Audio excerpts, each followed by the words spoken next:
नमस्कार मित्रांनो, अर्चना's teaching up या यूट्यूब चॅनलमध्ये तुमचे मनापासून स्वागत आहे. आजच्या या व्हिडिओमध्ये आपण पाहणार आहोत मराठी व्याकरणातील अत्यंत महत्त्वाचे वन लाइनर प्रश्न जे टी, सी-टेट, MPSC तसेच इतर स्पर्धा परीक्षांसाठी खूप महत्त्वाचे आहेत. या टॉपिकमधून परीक्षेत हमखास एक प्रश्न विचारला जातो, म्हणून हा संपूर्ण व्हिडिओ शेवटपर्यंत नक्की बघा. चला तर मग सुरुवात करूया. प्रश्न पहिला, भाषेचे एकूण किती प्रकार आहेत? तर भाषेचे एकूण 2 प्रकार आहेत. प्रश्न दुसरा, भाषाविषयक कौशल्याच्या साधारणपणे किती पायऱ्या आहेत? भाषाविषयक कौशल्याच्या साधारणपणे 5 पायऱ्या आहेत.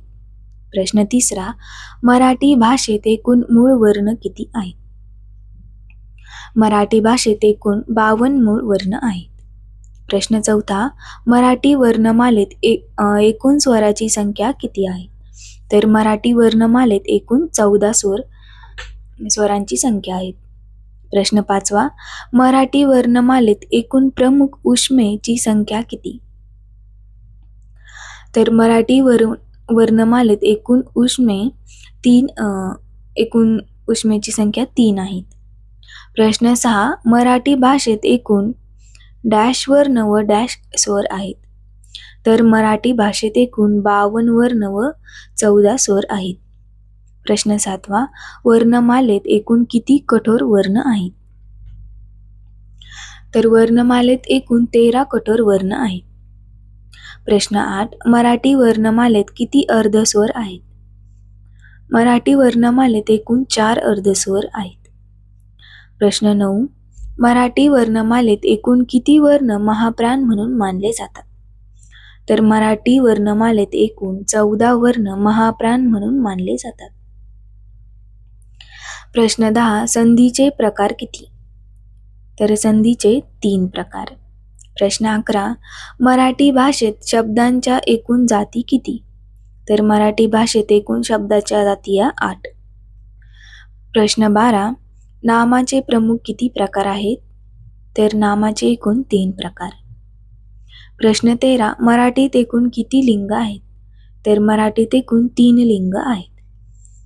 प्रश्न 14, मराठीत मूळ सर्वनामे किती आहेत? तर मराठीत मूळ सर्वनामे 9 आहेत. प्रश्न 15, मराठीत लिंगानुसार बदलणारी सर्वनामे किती? तर मराठीत लिंगानुसार बदलणारी सर्वनामे ही 3 आहेत. प्रश्न 16, पुरुषवाचक सर्वनामाचे किती प्रकार पडतात? तर पुरुषवाचक सर्वनामाचे एकूण 3 प्रकार पडतात. प्रश्न 17, सर्वनामे डॅश प्रकारची असतात? तर सर्वनामे ही 6 प्रकारची असतात. प्रश्न 18, क्रियापदांचे अर्थ किती मानले जातात? तर क्रियापदाचे अर्थ 4 मानले जातात. प्रश्न 19, काळाचे एकूण उपप्रकार किती? तर काळाचे एकूण 12 उपप्रकार आहेत. प्रश्न 20, भूतकाळाचे एकूण किती प्रकार आहेत? तर भूतकाळाचे एकूण 4 प्रकार. प्रश्न 21, काळाचे मुख्य प्रकार किती आहेत? तर काळाचे मुख्य प्रकार 3 आहेत. प्रश्न 22, क्रियाविशेषण अव्ययाचे मुख्य प्रकार किती? तर क्रियाविशेषण अव्ययाचे मुख्य 2 प्रकार. प्रश्न 23, समासाचे मुख्य प्रकार किती? तर समासाचे मुख्य प्रकार 4. प्रश्न 24, ओवीत डॅश चरण असतात? तर ओवीत 4 चरण असतात. प्रश्न 25, अभंग या प्रकारचे किती प्रकार पडतात? अभंग या प्रकारचे एकूण 2 प्रकार पडतात.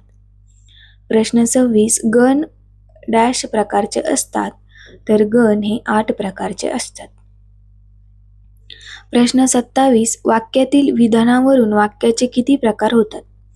तर वाक्यातील विधानांवरून वाक्याचे एकूण 3 प्रकार होतात. प्रश्न 28, मराठी व्याकरणातील प्रयोगाचे प्रकार किती? तर मराठी व्याकरणातील प्रयोगाचे 3 प्रकार. प्रश्न 29, मराठी वर्णमालेत किती अर्धस्वर आहेत? तर मराठी वर्णमालेत एकूण 4 अर्धस्वर आहेत. मित्रांनो, आज आपण पाहिले मराठी व्याकरणातील अतिशय महत्त्वाचे वन-लाइनर प्रश्न, जे स्पर्धा परीक्षांमध्ये वारंवार विचारले जातात.